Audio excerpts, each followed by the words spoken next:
gas ourselves up, but we short on breath. Talking about we eating, but who we really cooking. Dreaming about greens, but ain't nobody looking. No land, no acres, no seeds in the ground. When the hunger hits, who's gonna be around? We starving every day, and it just ain't the food. Feeding the hood garbage, got 'em acting a fool. We flossing with rides, stunting with chains, but these bars we spitting just bring more pain. We guilty as hell, preaching all these lies, selling debt to the kids, and we acting surprised. We commercialize the pain, broadcast the grief, tell the youth to hustle, but hide the beef. We glorify the trap, invite them to the flames, just like Reagan brought the crack on planes. Back in the 80s when the streets got soaked, my people, my brothers, all got choked. Reagan said no trades, but we know the deal. He left us in the dirt. Man, that shit was real. I was just a shorty watching it unfold, old enough to see how we got sold. War on drugs, but it was war on us. Cops on our necks, no love, no trust. They labeled us thugs, beast on the block, made us kiss the pavement while they cleaned our clock. Prison became business thanks to Reagan's game. Free labor is the truth in America's name. Slavery's dead, man. That's just a word. Read the 13th Amendment. It's still absurd. They lock us in cages, serving time for life. Double digits for wisdom, cutting sharp like a knife. I'm here to say, the chains in the air, it's time we break free, start showing we care. No more flexing for nothing, no more selling out. It's time to rise up. Time to end. Good morning, good morning, good morning. And thank God it is Friday. This morning I got Crumbs on the table, Minneapolis, Blind Eye Network. But before we get into all that, I have music, independent music, and I have Larry Luciano, Dear Black Men, and I will be right back right after this. I am happy to join with you today in what will go down in history as the greatest demonstration for freedom in the history of our nation. Look, I know we share the same skin. Probably even look alike a little bit. But the same way I was born guilty looking, you was too. I would get mistreated by other races, the same way you do.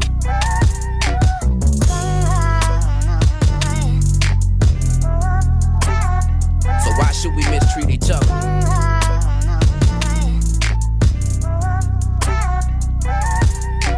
Dear black man, we supposed to be brothers. No, I don't wanna fight, don't wanna mug you. Say being us is a struggle, cause every other race just hate to love you. Man, look at me and you, we the same color. And I ain't supposed to love you, our lives ain't too different, we live each other's. I mean, damn bro, my mother know your mother. See, I respect your hustle, cause just to be seen, you gotta work double.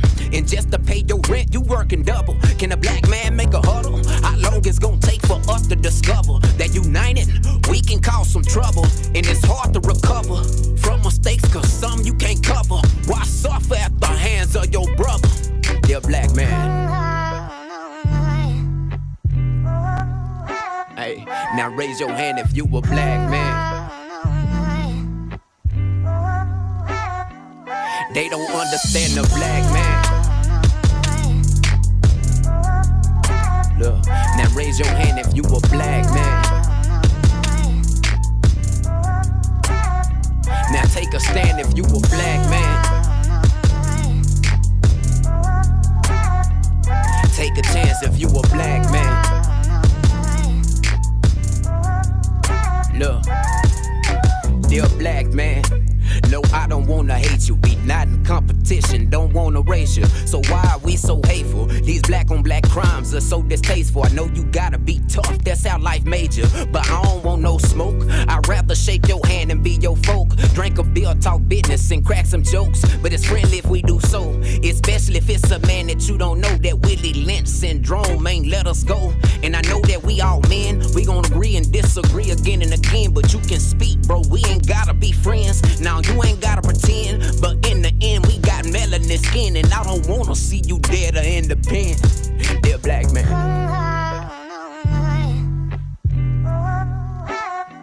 Now raise your hand if you a black man. Cause they don't understand the black man. Yeah. Damn. Now take a stand if you a black man. Yeah. Yeah. Take a chance if you a black man. Hold up your hands if you a black man.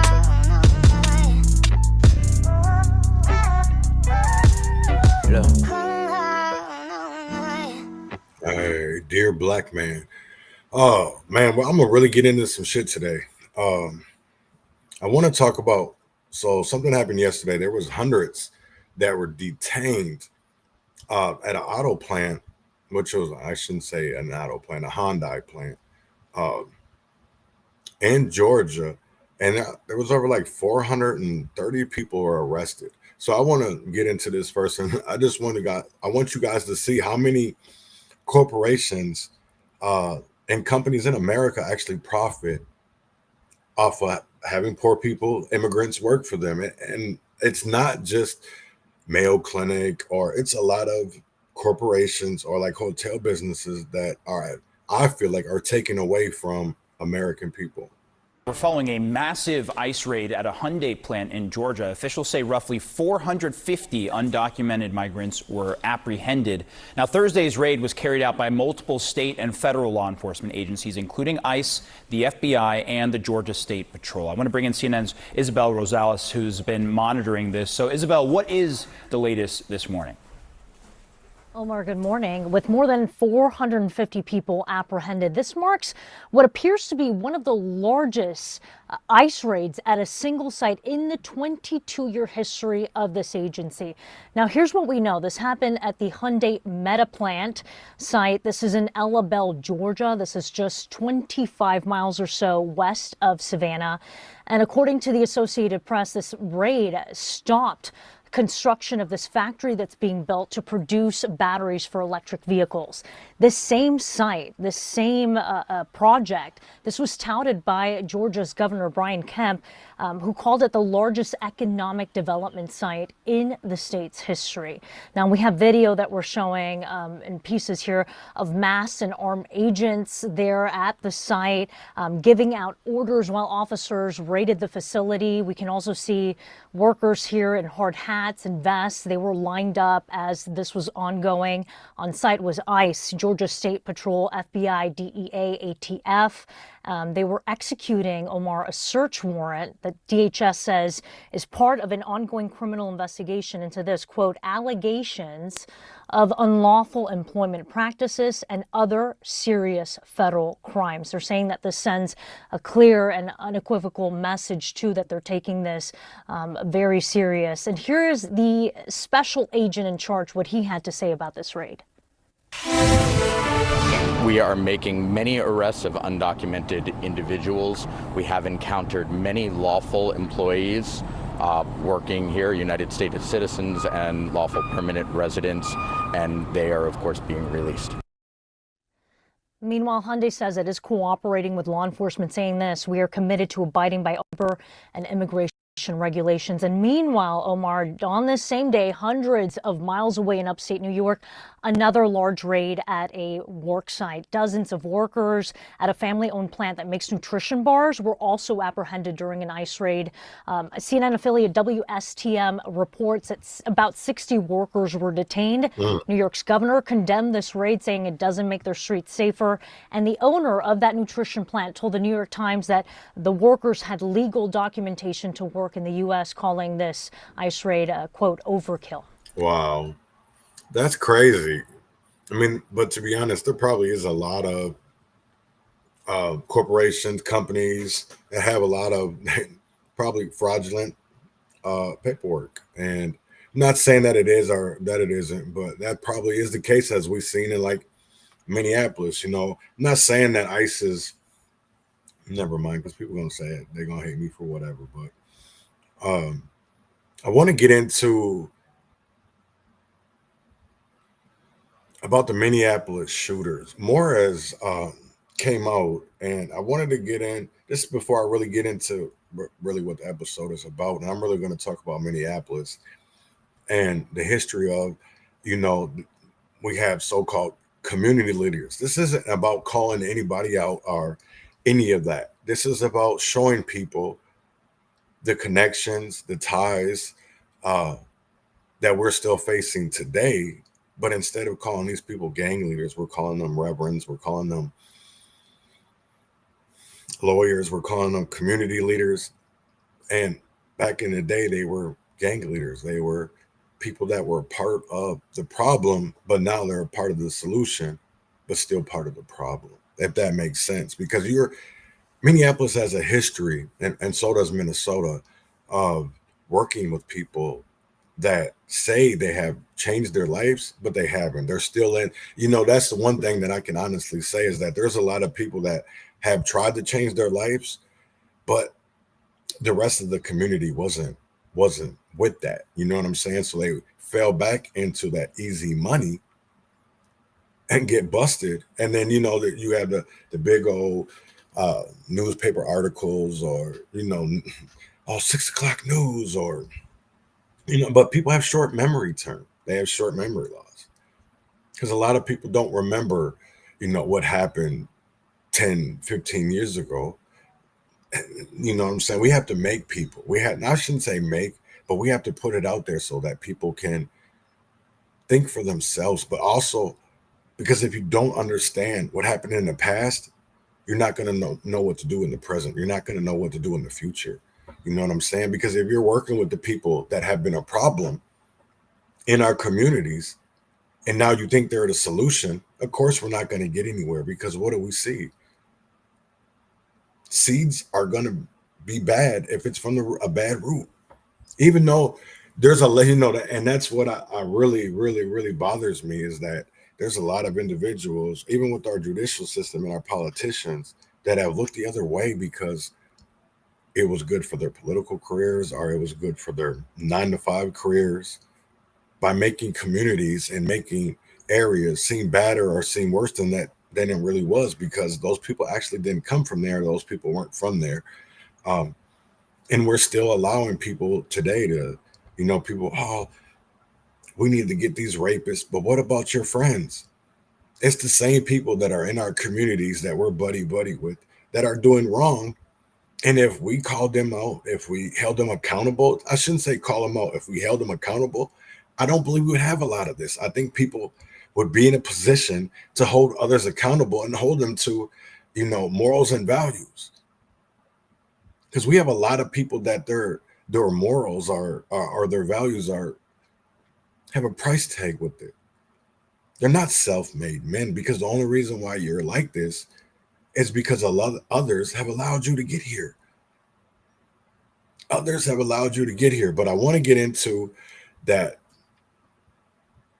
The shooter, his girlfriend has been identified, and I guess it's a furry or whatever. So I'm going to watch this. I haven't seen the whole thing, but I'm going to watch this for the first time, just like I'm showing it. Has now been identified, and we're starting to learn that she may be the source of him not only going woke, but just kind of losing his mind mentally. Now, again, I said in the beginning of the show, I was reached out to this morning. I got an email from someone who is close to the shooter's family, and she gave me a lot of details about the mother and what the mother's going through. Let me just kind of clear the air right now. I came out and I said that the mother was woke and she pushed her woke ideologies onto the kid. And I got to hold myself accountable because I did not wait long enough to get more information. But now I have gotten information. I'm starting to understand that the mother is a registered Republican. She's a very strong Catholic woman. She's totally against this woke stuff. And she was just kind of forced to support it because she was worried about her son killing himself. That is what I'm being told. And I'm also seeing sources from like Andy No, who also pretty much said the same thing on his X account, which I'll show you real quick. Insurance companies don't want you to know this. Homeowners, if your insurance rates keep going up like mine. He said, I spoke to someone who knows the Westman family. And according to this source, it was James, the dad, Alan Westman, not Mary Grace Westman, who was the most affirming of gender transitioning. Jim is apparently very liberal, the dad.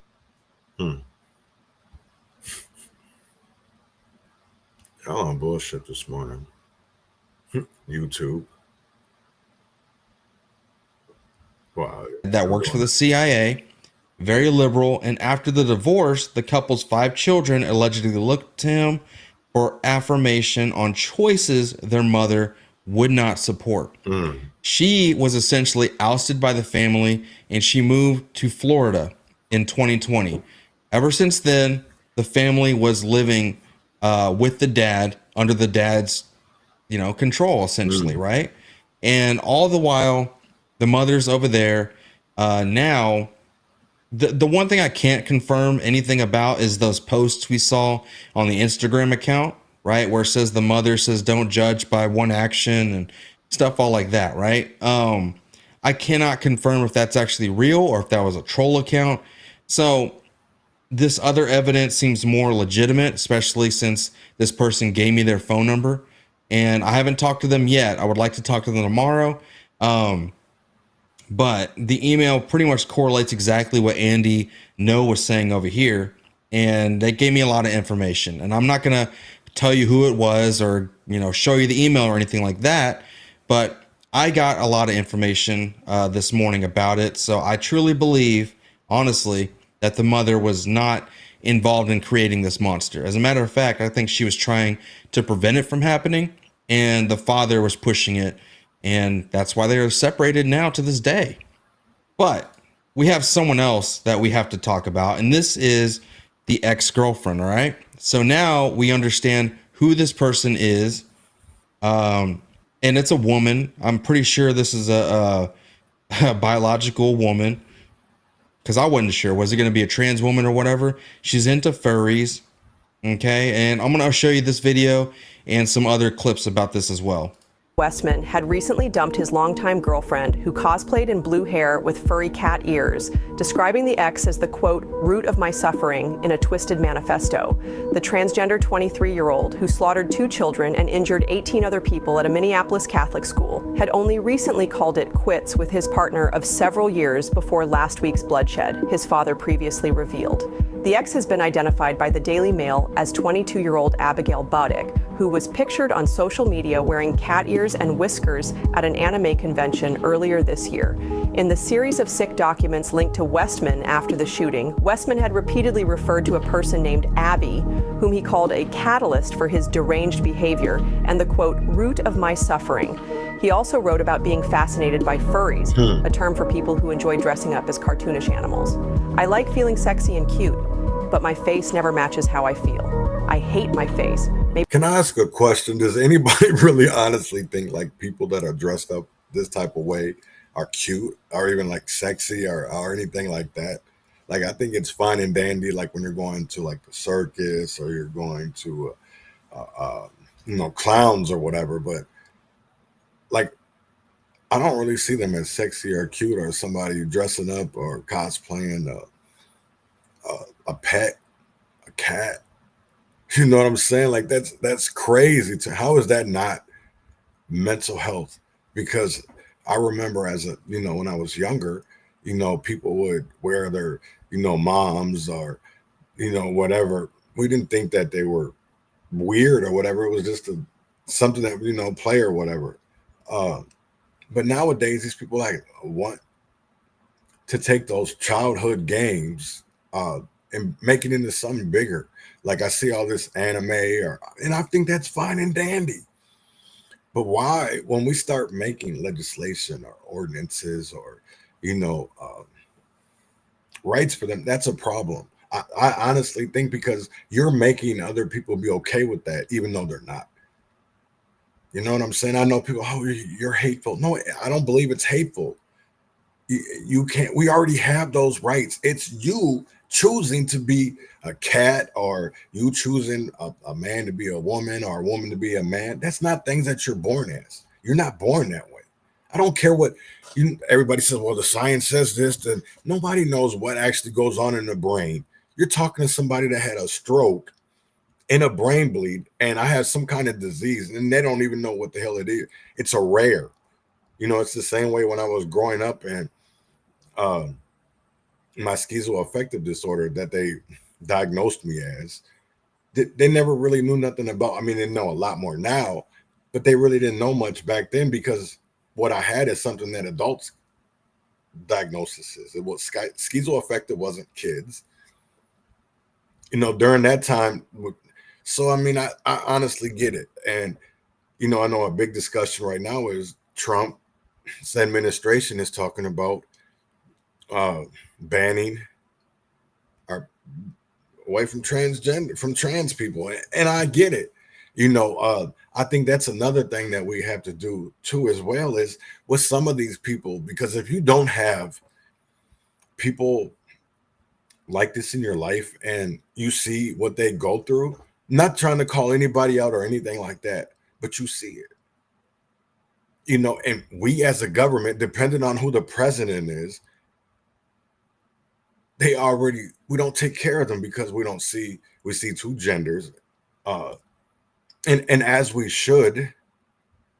But what I feel is like you were helping somebody. That's the whole thing to me about this is that there's a lot of people that are seen a certain type of way that we're getting taken care of, and now we're just leaving them out hanging out to dry, because we were always trying to force something on people instead of actually trying to help people understand and educate them. We were just trying to force feed them. You understand what I'm saying? Like it's like when we're a toddler and our parents are trying to feed us some shit we like and some stuff we don't like. I know some kids growing up, the babies, they had more like bananas or like peaches, you know, pureed or whatever. And some of us stayed away from, like, we thought the peas or green beans or I know they have so much different flavors now or whatever, but you know, we had we thought some shit was really, really nasty, and we thought some things were good. So we never forced anybody to eat something that they didn't like, because we always fed them differently. But how come it when people can choose to be something else, that should be okay? It shouldn't be other people are judging, because only one person in this world can judge. I don't care if you go to court and you go to because as we've seen over time, there's a lot of people that are in prison who never committed no crime, but yet still those juries found them guilty. So 12 people judged them. That wasn't even the truth. That wasn't even that they had did something, but yeah, they were found guilty by a jury of what they're called our peers, even though they were innocent. So I mean, I honestly don't understand what we're really doing as a country, as a community, as a neighborhood, because there's a lot of individuals that are behind bars. Doesn't matter if it's Stillwater, Rush City, Oak Park, Moose Lake, Lino, MSOP. There's people in there that shouldn't be there, and then there's people that are out in the streets that shouldn't be out in the streets, because they should be behind bars. That's how we come as. That's why America's so divided, because everybody feels like, well, I'm this and I need to be taken care of, and I understand that. But if you want to be that, if you want to, you should go do that. You shouldn't have other people who aren't okay with it doing it, having to pay for it. I know a lot of people are probably like, oh, you're just a hateful. No, it's not. That, to me, that's the truth, because to be honest, it wasn't even until like 8 years ago that I even heard like, that this trans and all this shit was even really a big thing, because to me it really wasn't, unless I was really ignoring it or really kind of like out of my mind or whatever. But to me it wasn't a big thing. I knew niggas that would dress up. That's like cross dressers. Why all of a sudden we got transsexuals? That's fucking weird to me. You know what I'm saying? It's like, not, never mind, because I'm just sounding more hateful or whatever. But to me, I'm not hateful. I love everybody as who they are. I don't care if you're black. I don't care if you're white. I don't care if you're Asian. I don't care if you're Mexican. I don't care if you're a boy or girl. But all this new shit, I wasn't raised like that. So I was raised to, especially there was a difference between my mom and my grandparents, you know, in rural America, rural Minnesota versus, you know, the cities. And there was a lot of differences. But you also notice that people are okay with more things down in highly populated areas because you've seen more of that shit. You've seen more of the, you know, crackheads or people that terrorize their neighborhoods or their communities, where if you went to rural areas, there was far and few between because they weren't built like that. They were built. I can tell you this, when I came down to Rochester, Minnesota, is that people used to they were comfortable leaving their houses unlocked. They were comfortable leaving their cars unlocked, even while they were at work, because they felt like they could trust everybody. But now you put people in that community that came from a community of poor people, of where it's a dog eat dog world, right? So you come down to Rochester and you see like a lot of the mail ramps where the employees park. They're like, a lot of cars are unlocked. People leave their checkbooks, the credit cards, you know, a lot of shit, right? And back then, in the early, like I would say probably like middle 90s, like 94 to 96, 97, you could go to the Mall of America. I was doing this in Burnsville.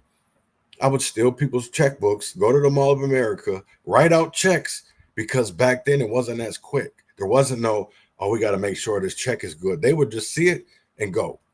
Or you could bring a note that wasn't even written from your parents or your aunt, uncle, and go to the store or go to, you know, places that they were known or where you were known, and people wouldn't even ask any other questions. You could just show them this note and they would give you whatever you wanted.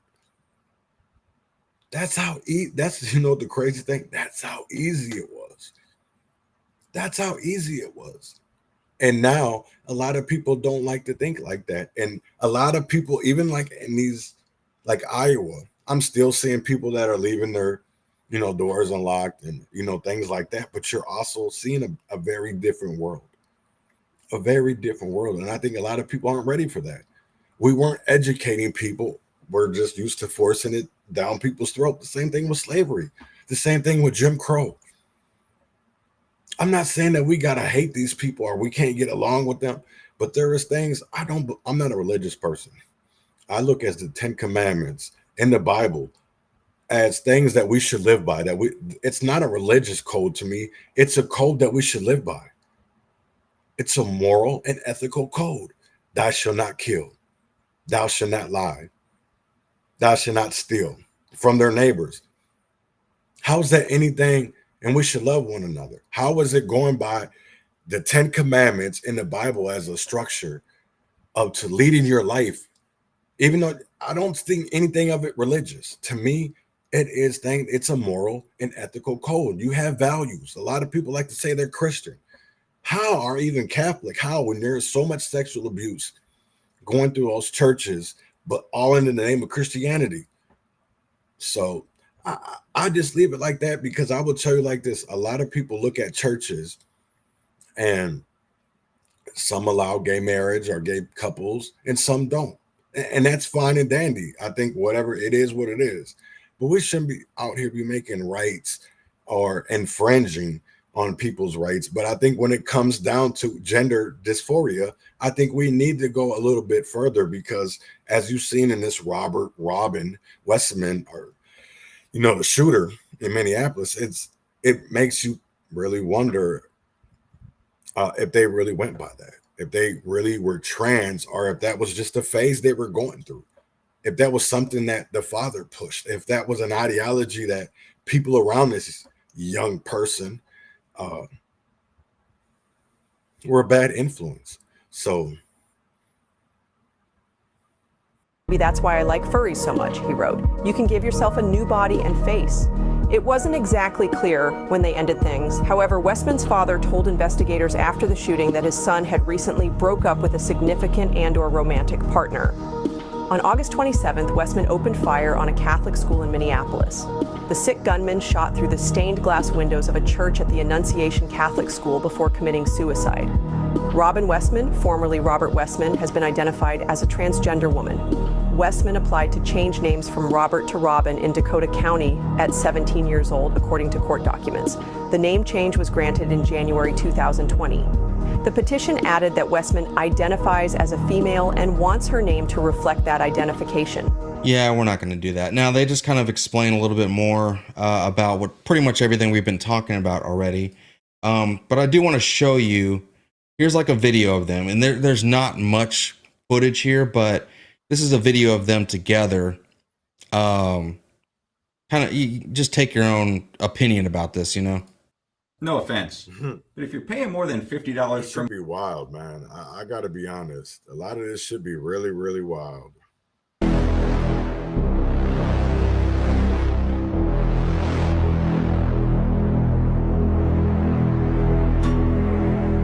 I am way too horny to talk to this woman right now.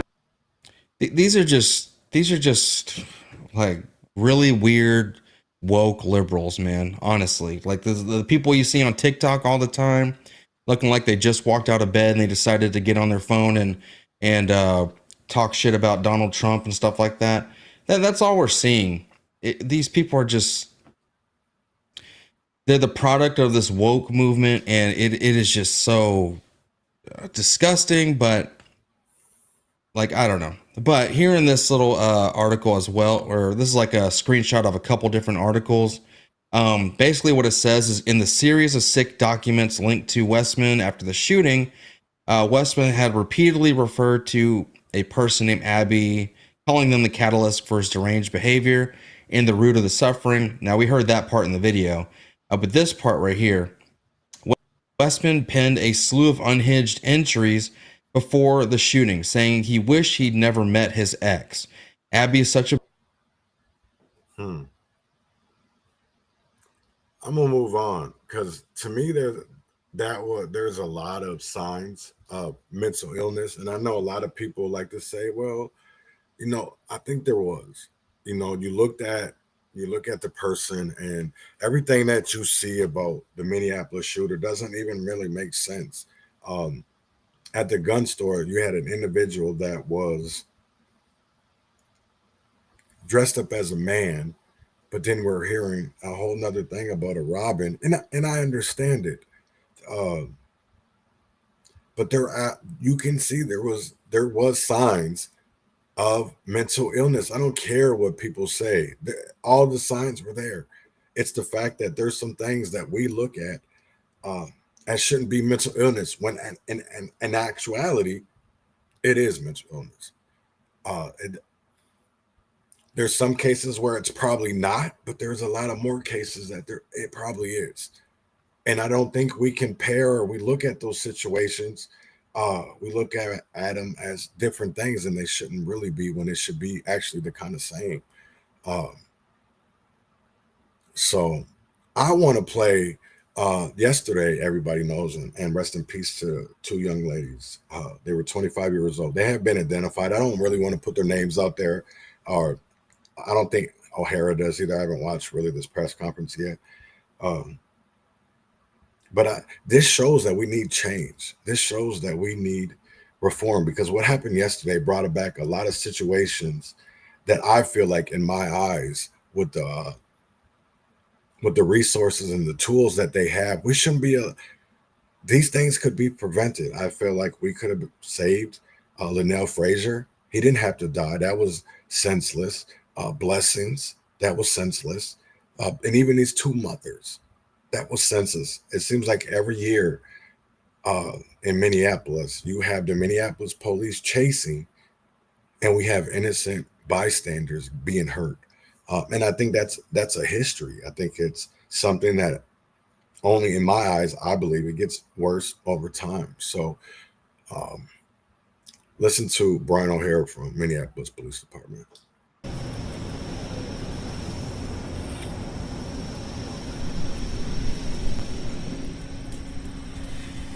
Good morning. My name is Brian O'Hara, BRIANO''HARA. I am the Minneapolis Police Chief. I am joined by Captain Gordon Shank, GORDONSHANK.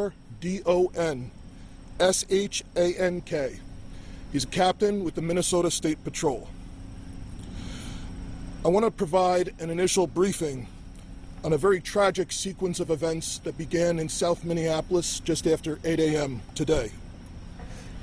Just after 8 a.m., Minneapolis police officers in the 3rd Precinct responded to reports of a person with a gun near East Lake Street and 4th Avenue South. Those calls were quickly updated to a carjacking in progress. Callers indicated that a male suspect had been driving a maroon Ford Explorer in a flagrantly reckless manner, swerving into oncoming traffic, speeding, and even driving up on the sidewalks along Lake Street. That individual then crashed. The driver of that Explorer exited, pulled a handgun, and attempted to carjack a person that was stopped at the red light. That initial victim drove off and was not carjacked. After that, this suspect then pulled a gun on another woman operating a black Volkswagen. She was then violently carjacked of her vehicle. The suspect then fled in her vehicle before then circling back to the scene and retrieving 3 dogs from the crashed Red Explorer. We have multiple reports from the community that the suspect was firing gunshots as he fled in the victim's vehicle. Shortly thereafter, about 8:19 a.m., Minneapolis police received a call that this Volkswagen was now driving recklessly through downtown Minneapolis. Minneapolis police then tracked the carjacked vehicle to the north side, where at about 8:36 a.m., Minneapolis police officers from the 4th Precinct initiated a vehicle pursuit. That vehicle pursuit then ended tragically 3 minutes later when the suspect crashed into an innocent person's vehicle that was not involved in the incident. That crash occurred at this intersection. Minneapolis police officers were not involved in the crash. 2 adults in that vehicle have been pronounced deceased at the scene. A child in that vehicle has suffered life-threatening injuries. The child in the vehicle has suffered non-life-threatening injuries, has been transported to the hospital, and is expected to survive. The suspect has been taken into custody from the scene here and is being treated at North Memorial for non-life-threatening injuries. A firearm has been recovered from the carjacked Volkswagen. 3 dogs that were in the carjacked Volkswagen were also recovered, and animal control has taken possession of them. 2 of the 3 dogs were injured, and 1 of the 3 has been euthanized. This is a very devastating incident with very heartbreaking consequences for completely innocent people. Our officers worked very quickly, as best they could, in an attempt to get a very violent and dangerous criminal off the street before anyone else could be harmed. This is an outcome that we never want, as 2 innocent lives have been taken from us because of one person's violent and reckless behaviors. Our thoughts are with the families of those who are suffering this unimaginable loss. But this is exactly why we take carjackings and gun crimes so seriously, because they put every member of our community at risk. There remains an open and active investigation, and we will confirm additional details as we are able. The Minnesota State Patrol is conducting the investigation into the crash.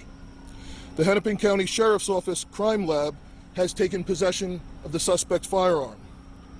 There was one discharged shell casing recovered from inside the carjacked Volkswagen. And there was also damage from gunfire inside the vehicle on the passenger side. The Minneapolis police is conducting the robbery investigation from the original incident on Lake Street this morning. The MPD will also conduct a review of the vehicle pursuit as per our policy. Again, that information is all preliminary. As we have it, I have one image that I can share with you from the original scene on Lake Street, if you're able to see it. That's the maroon Ford Explorer shortly after it was crashed by the suspect and the suspect with the gun attempting a carjacking. Burton, will you be emailing that to us? Yes. Yeah. We'll send that out with the release. Chief O'Hara, and with that, we'll take some questions. Chief O'Hara, can you state the relationship between the two deceased adults and the child? I cannot. The question was the relationship between the deceased adults. We have not confirmed. It's two adult females that are pronounced deceased at the scene, and one child, approximately 5 or 6 years of age. Do we know approximate speed on the chase? Trooper? Good morning, Captain Shank with State Patrol. So that would be part of our investigation. Right now we're doing a crash reconstruction. We're investigating the crash itself. All that information will be provided at a later time.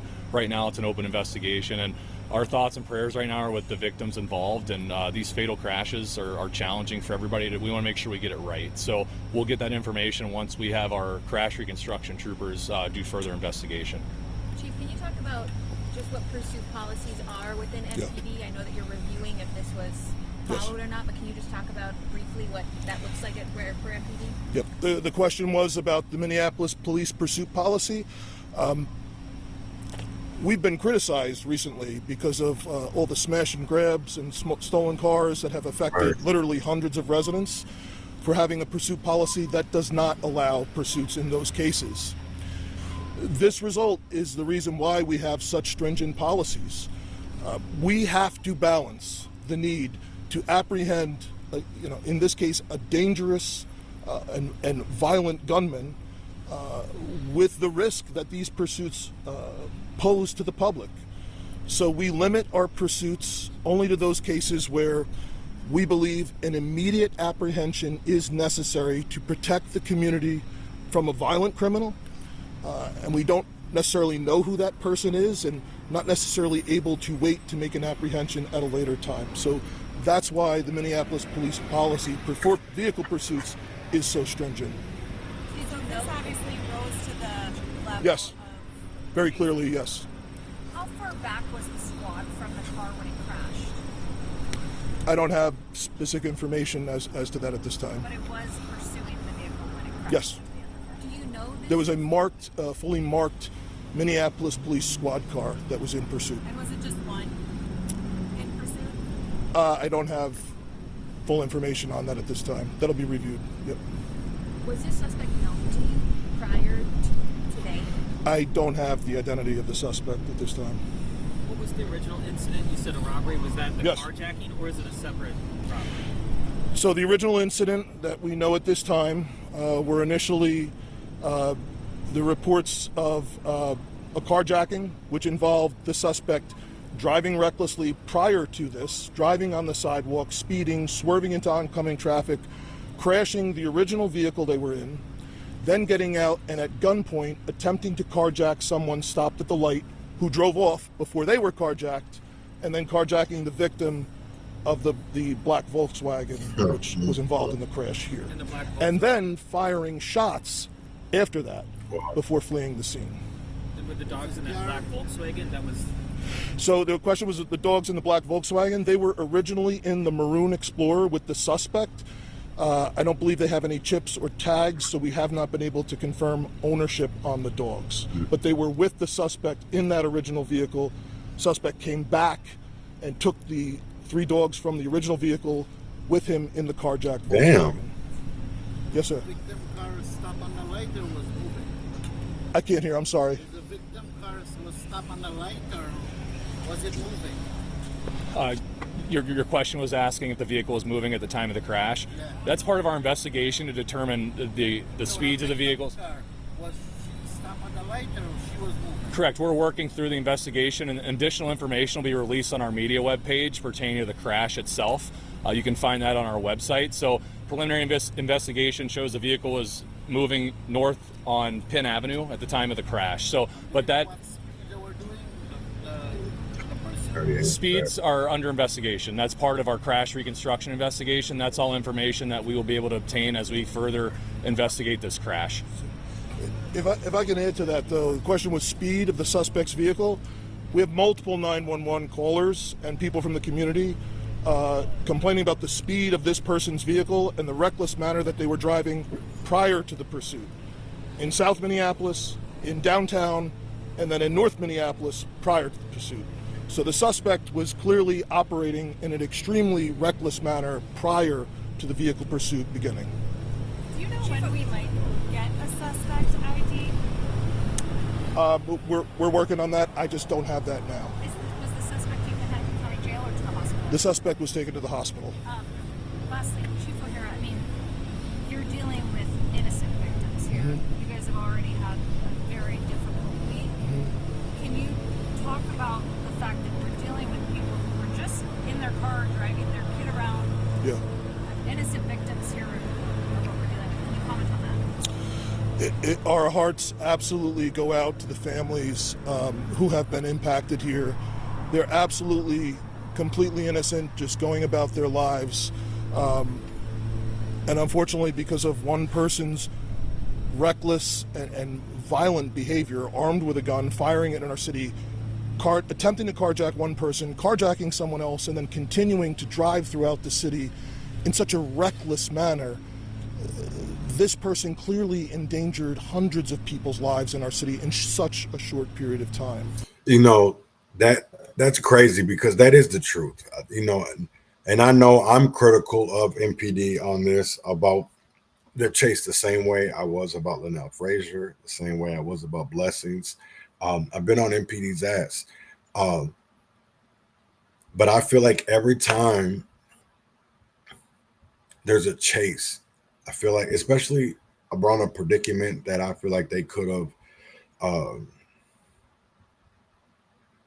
backed off a little bit, or, you know, sending drones or sending an airplane, or not the airplane, the helicopters.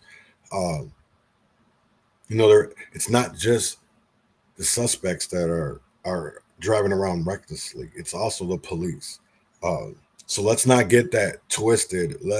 I mean, a lot of the blame needs to be put on the suspect, but some of that blame also needs to be put on the MPD, because these are areas that are populated, and you're doing high-speed chases. People are playing in the street. People are playing in the park. People are playing at the parks. A whole lot of things, and yet we're doing stupid ass shit like this on criminals when we know we have all these other tools, or we have all these other resources that we could use to actually get somebody. So let's get into the meat and potatoes of this episode, right? Because this is what I think everybody has probably been waiting for. This is me talking about the connections over the years between gangs, between violence interrupters, between politicians, and even some attorneys that we may see as county attorneys or attorney generals. They all have some kind of skeletons in their closet. And I feel like we have a lot of people that we so-called community leaders in our community, and they're paid to not pinpoint this. They're not paid to speak about this. They do speak about it, but it's more positive than actually the truth. It's more about a narrative. So I want to play something from, I believe this clip is from 1992. This is, you're going to see Sharif Willis. You're going to see Bernice Price. Then I think in this clip, you also see John Singleton. So this is from 1992, and you'll see Paul Wellstone, rest in peace, in this. And just listen. crazy to me to even hear some of this. And it's 30 years later and we're still doing the same shit. Isn't that a form of mental illness? Isn't that a form of, you do the same shit, you expect the same results? And that's what I feel like we're kind of doing. But instead of allowing the community to heal itself, we have community leaders or we have other people that can be connected to the chaos or the tribulations and the trials that our community has been through. So how can you go to them people to heal it when they're the problem, when they're the ones that caused it? You know what I'm saying? Like, we wouldn't have that much pain. So I want to get into that a little bit, and I'm going to be quiet, and here you go. Better for their children. Well, let me tell you why. Our mothers have always felt like uninvited guests here in America. They were told, stop your daydreaming, child. Poor people don't have what it takes to make their dreams come true.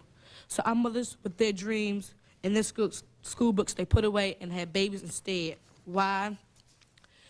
Because a baby thinks his mama is the most important person in the world. Our mothers need the love of their children because no one else in America shows them love or gives them respect. When our mothers go for help to the people who are paid to help the poor, they make her feel cheap and dirty, like trash. My mama is a queen, but you'll never know that. To you, she's just another poor black woman with too many children living on the wrong part of town. I am one of those too many children. Is my country going to treat me the same way it treated my mother? Maybe you're asking yourself, why don't these fathers provide better for their children? Well, let me tell you why. When you are a poor black man living on the wrong side of town, your dreams mean nothing. Those are not America's treasures. Those dreams are hauled away like America's trash. So our fathers with their dead dreams work at minimum wage jobs. And that minimum wage is not even enough to raise a family without public assistance. Yet we can't receive public assistance if our fathers live with us like families are supposed to live. Please explain to me, why can't families stick together as families just because we're poor? You stand in judgment of our fathers because some of them drink and do drugs. Some of them even get put in jail. What would you men do if the law said you couldn't live with your family? What would you men do if you worked like a dog and still didn't have enough money for one small room and you had to live on the streets or in a shelter? What would you men do when the police chased you from falling asleep on a bench in a public park? America has kicked millions of fathers out of our lives. My brother is a child of one of those men. Is my country going to treat him the same way it treated our father? So it's just the babies and the mothers to protect ourselves in the violent places we live in on the wrong side of town. To whom can a child turn when the shooting starts and the bullets go right through the living room window? Calling 911 will get us into trouble. The men with the guns will find out who made the call, and he will get back at us one way or another. Do you know why lots of us skip school? We do it because we're scared we'll get shot walking to school. Everyone tells us kids that education is our passport to the future, yet we don't do our best in school. Why? Let me tell you why. It's hard to concentrate because we're hungry most of the time. Just trying to survive makes us very, very tired.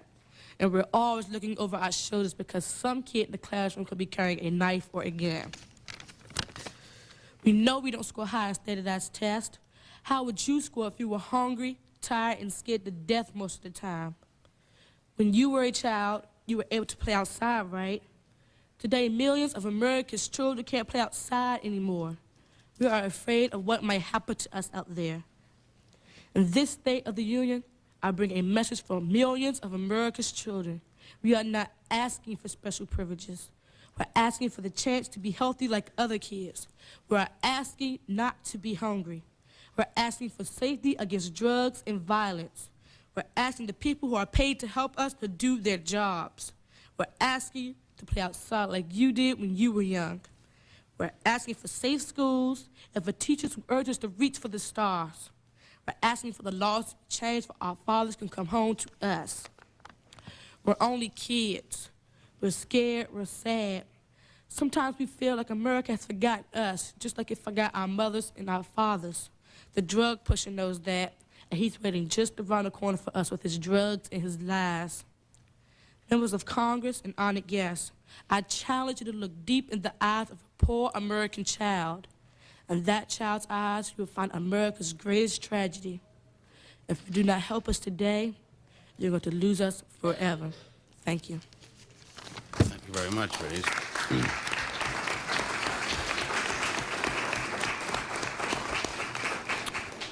Mr. Willis, thank you for being here. Yes, sir. You have to bring that microphone, as the acoustics and sound systems aren't the best, so you've almost got to bring it right up to your mouth to be heard. My name is Samuel Kenneth Willis. I'm also known as Sharif Willis. I'm a 5-star elite and Chief Minister of Justice of an organization called the Almighty Conservative Vice Lord Nation. Presently, I am employed as an outreach worker and troubleshooter in a program at the City, Inc. in Minneapolis, Minnesota, called At-Risk Services, or RISE. On April the 21st, 1951, I came into this world with a smile on my face, as my mother, Helena, would often say.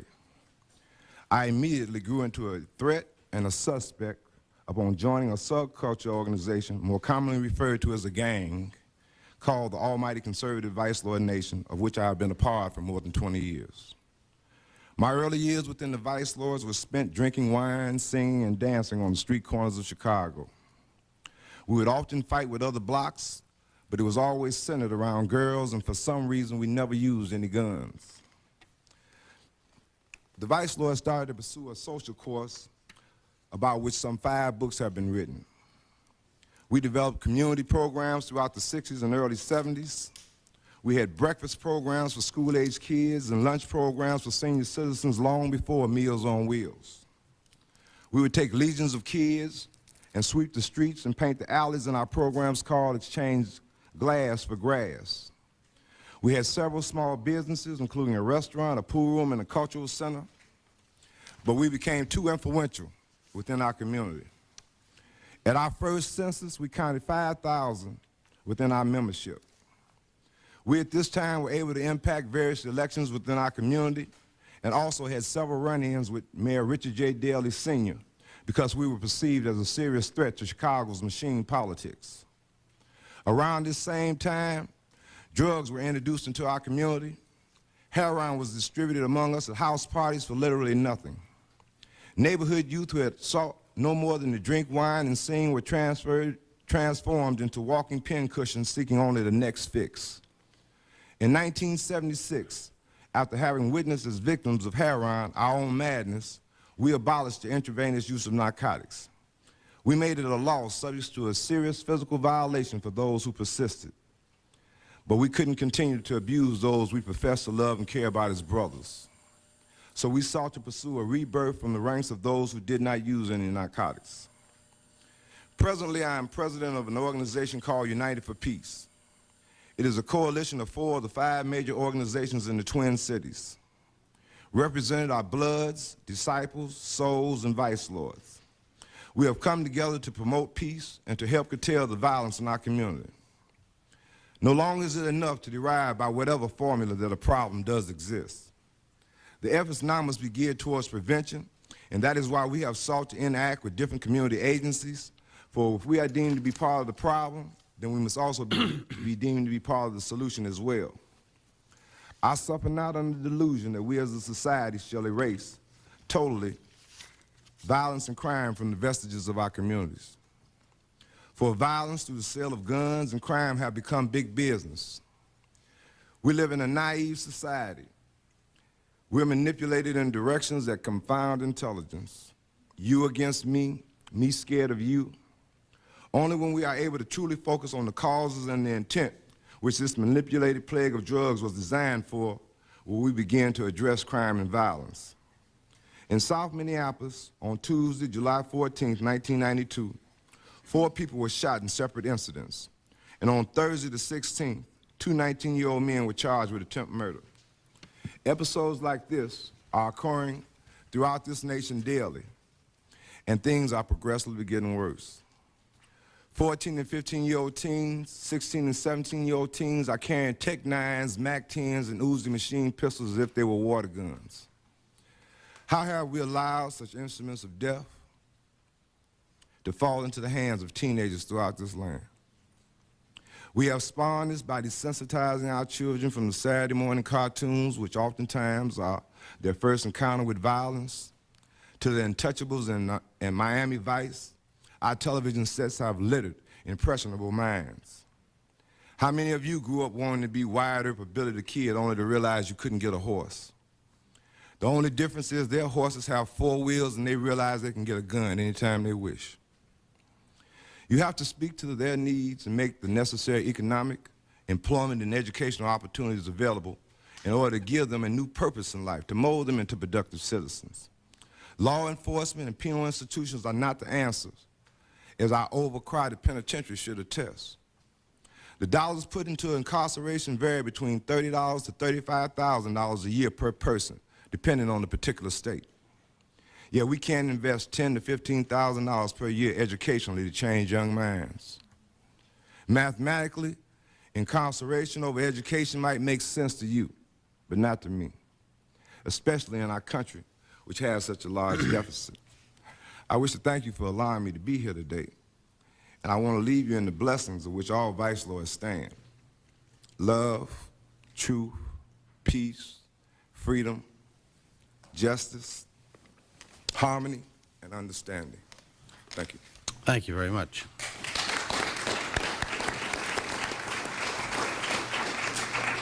Let me just, if I can, ask each of you just a few questions. You've been very eloquent in your testimony and have stated very succinctly what the problems are and some of the great incongruities, to put it mildly, particularly the last one you mentioned, where we spend a lot more in every state in this country to keep people incarcerated as opposed to the investments that can be made in education in a variety of areas.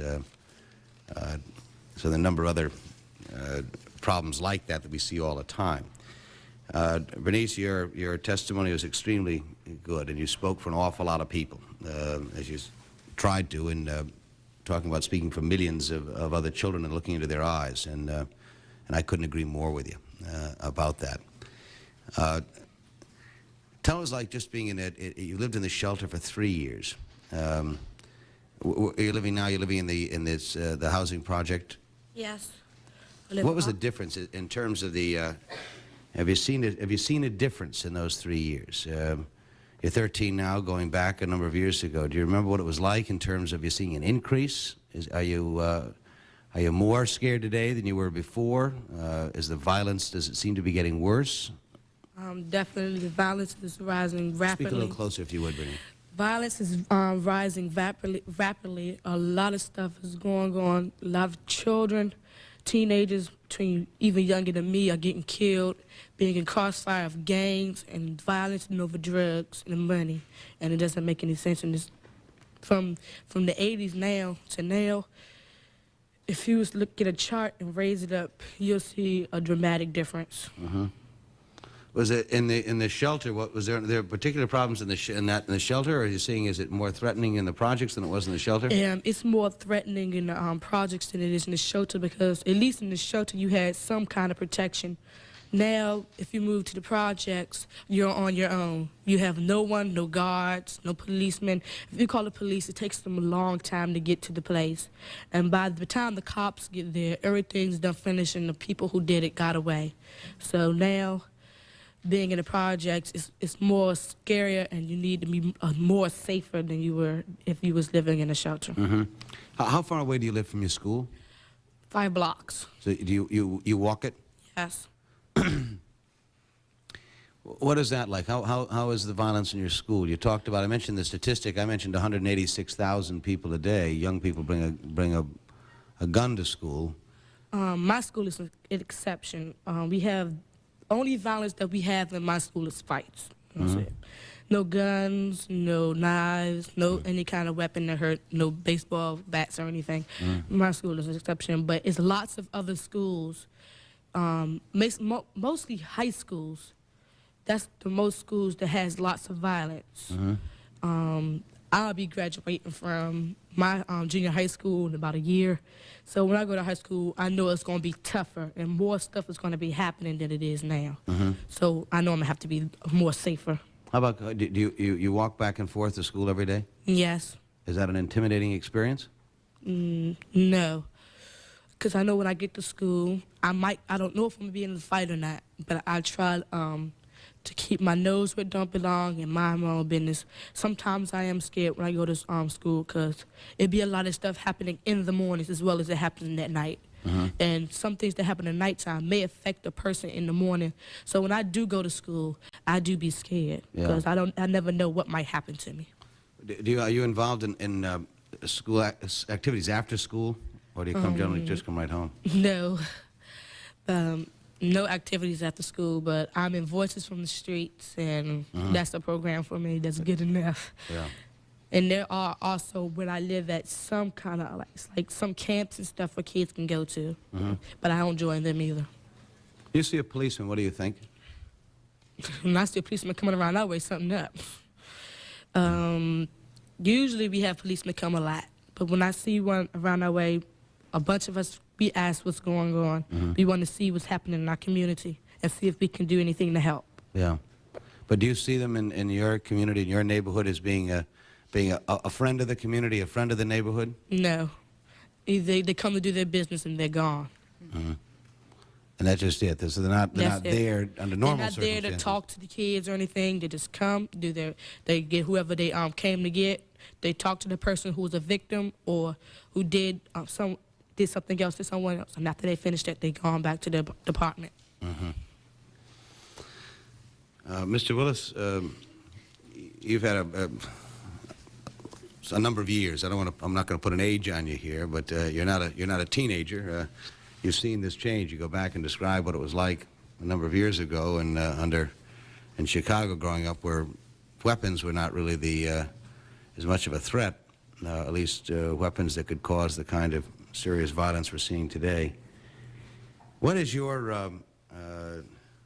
what is the relationship of the police communities in your programs today? Is community policing a part of this effort at all in the Twin City area? Well, the United for Peace effort, in which we pledged support of each other in May, was endorsed by the Deputy Commissioner of Police, Deputy Commissioner DeBraca, as well as we've had a lot of dialogue with the Chief of Police. The line officers are a different thing altogether. I no longer drive because every time I get behind the steering wheel and they see me behind the steering wheel, they pull me over and harass me and other things of that nature. So I have someone drive for me. And I found that to be a lot more comforting than having to spend some hours in a lockup. I think that there's a lot of frustration on the part of police officers in this country. I think they're just as manipulated as those individuals who are plagued with drugs and everything else. I think they're actually puppets.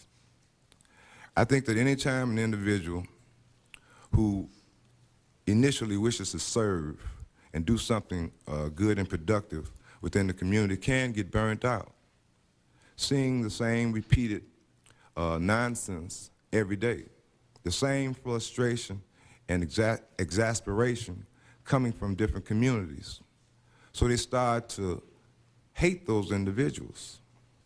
Some may deem it to be prejudice racially, whatever you might term it to be. The relationship between the community and the police, especially in the communities in which I lived, is one of hostility. And I think what we need to ask ourselves is, a couple of questions. One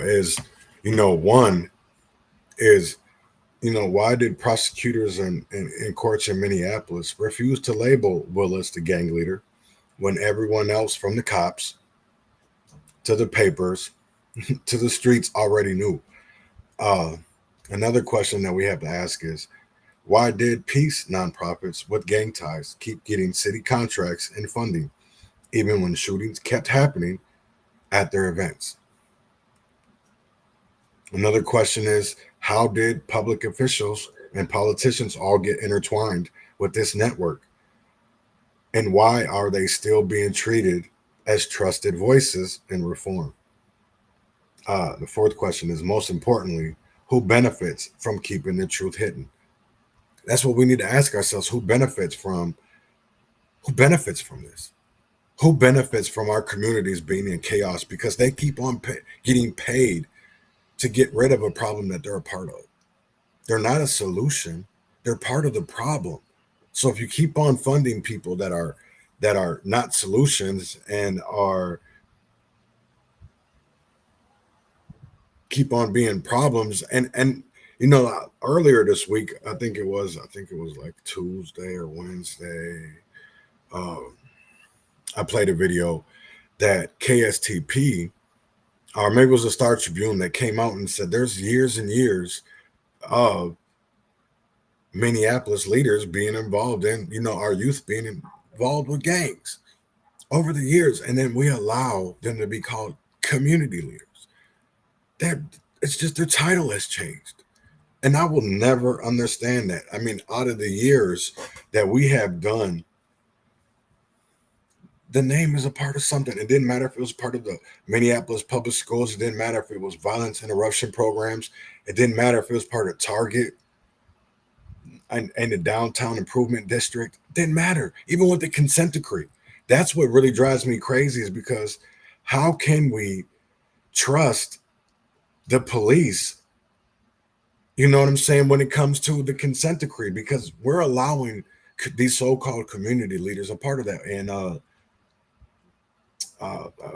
know there's a bunch of them. I can't think of the name right now.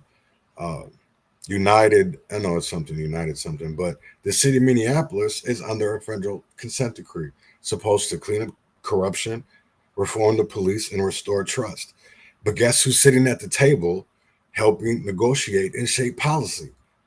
Some of the same figures with long histories of alleged ties to gang leadership, intimidation, and misuse of nonprofit money. That means the very people who may have helped create the problem are now a part of the solution. If that doesn't scream conflict of interest, I don't know what does. And if that decree is tainted, not only does it fail the community, it also gives any future administration in Washington an excuse to kill it. Oh, UCMT, right. So it's like, how can people be a part of the problem and then they're a part of the solution? You're paying them to cause more of a problem so we can pay more for a solution. I don't even get that. And that's what I'm saying. It goes into nonprofits. People need to look at that.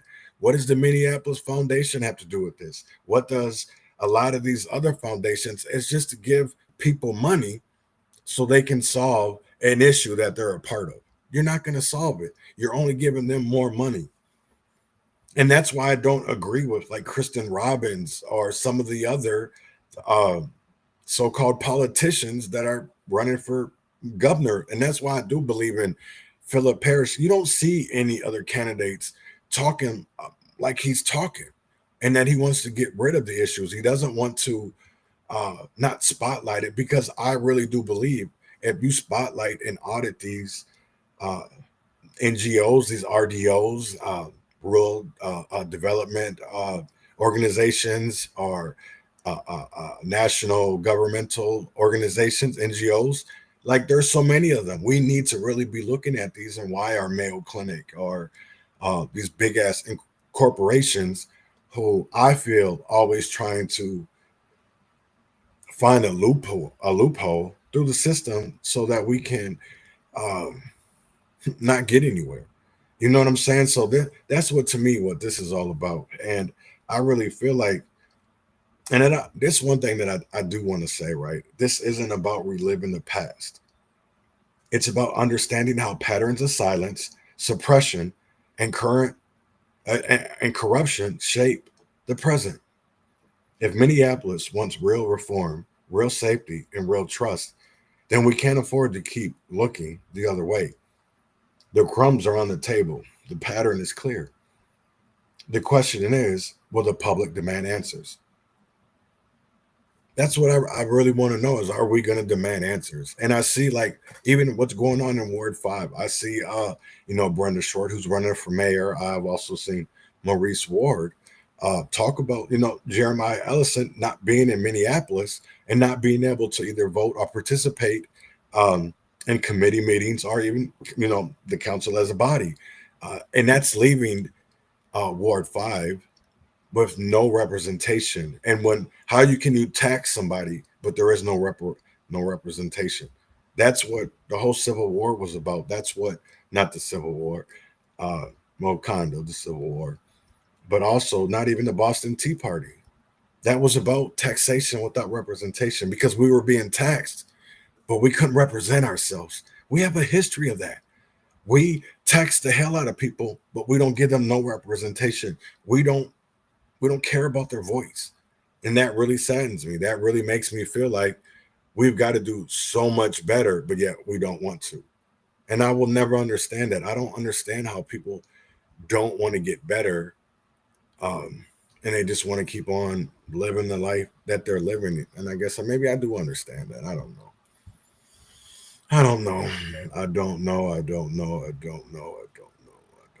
It's crazy to me. And even to talk about the so-called community leaders, it's not to call them out. It's not to say that they're not doing anything. It's to show the corruption. It's to show the ties to politicians. It's to show the ties to lawyers, to judges, and attorney generals. It's not about. It's showing y'all. It's showing the community, because at the end of the day, I don't really believe, unless you go after certain people, it's going to really stop. That's what I fully believe. If you do not go after the right people, you continually going at the middleman instead of the people that are causing the issues. I don't think we'll ever get anywhere if you're always going after the middleman and you're never going after the problems. And that's what I feel like we always do, no matter if it comes down to oh shit. I mean, there's a lot of things, to be honest.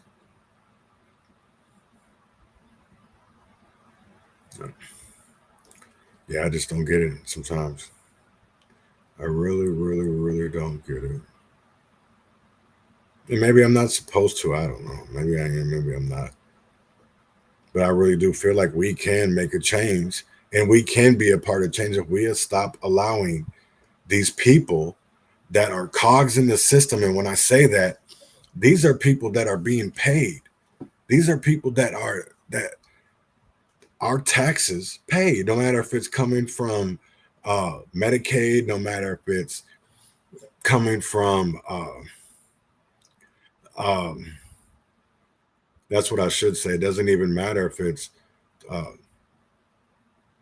coming from people that are so-called community leaders, because at the end of the day, it's coming from the government.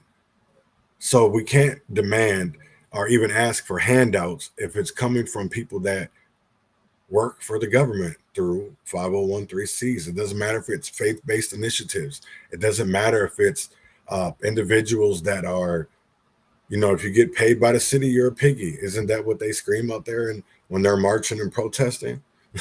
So it's Friday. I'll be back Monday. We'll be back with another solution from Ron Edwards. And this week we talked about education. I think I will talk about maybe housing or jobs, or maybe I'll talk about both of them. But we really need to look in the past and see where our mistakes were, so that we can move on in the present and not make those same mistakes. That's all this is for. You know what I'm saying? So with that being said, I hope everybody has a great Friday. Enjoy your weekend. I know it's kind of cold out. Football's this weekend. You got football games on tonight. All weekend you got college, NFL. So I hope everybody has it safe. And you enjoy your family, you enjoy your loved ones, because time is short. You could just be living your life and be the victim of a crime and be dead. So keep your head on the swivel. And with that being said, man, I will see y'all Monday. You have a great weekend. Same time, same place. And here is Louis Blaze with My Own People. Yeah, I just like really gotta get this off my chest, you feel me? Like love is love, and I've been feeling like it's just us that's holding us back, you feel? You know, they say the truth hurt. At the same time, the truth shall set you free. And I just wanna be free, and we ain't free until we all free. Check it. Yo, I find it crazy how we got short attention spans when it takes time to sit, strategize, and make a plan. Then we make a plan for poverty and lack. Got the audacity to whip ourselves across the back. Our ancestors paved the way, but look at how we act. Bidding over for that man when we seeing that contract. I'm about to spend a whole week just deleting some contacts. Only riding with my soldiers who ready for combat. And stop telling me to put the guns down when we dying. I wouldn't have to jack a car if I had parents that was driving. Didn't want to go to school, I'm in a school of surviving. Fuck 6 hours of white people wasting my time. And lying could be grinding in my own way until I learned a new way. My brother died the other day, so will I live today? These crossroads in my mind, thinking I should get it straight. They telling me I'm out of line, now I'm feeling out of place. Tried to use a resource, but I couldn't qualify. Help me gain the qualities I need so I can qualify. Share the information, change the education. Give me some engagement that'll keep me concentrated with some compensation. At a rate I can take to my family and eat. Live and be together in Vegas, just kicking up our feet.